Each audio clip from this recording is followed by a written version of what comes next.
Hi. So, with shorter stories, you could probably get away with this, but as, like, your story gets longer and it, like, turns into a trilogy or chronicles, I'm thinking one problem you might find yourself in is having useless characters. And I have a system of, preventing that from happening, and it's just mine. You don't have to take it, but it involves 2 steps. First step, have your characters situated. Know your main character, know your side characters, and know your side characters.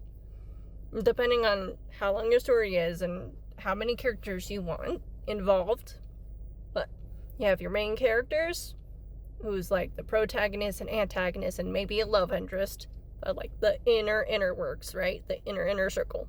Then outside of that, you have your side characters, which can involve side plot points, right? And then the side characters, who are basically NPCs or just roaming around, right? Once you have that figured out, you have to ask yourself for every single character these 2 questions. This is step 2. You have to ask yourself for every character these 2 questions. Why are they in the story? What is their purpose? What is their plot point? What is their subplot point? And then you have to ask yourself the second question, especially for your side characters. How do they force the story to progress?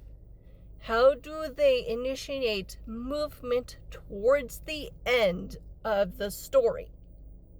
You really have to ask that question for your side characters, otherwise you will end up with annoying characters who don't do anything, who are pretty much useless.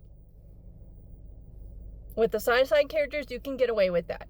But with the side characters and the main characters, you have to ask yourself those 2 questions. Alright. You stay lovely and happy writing.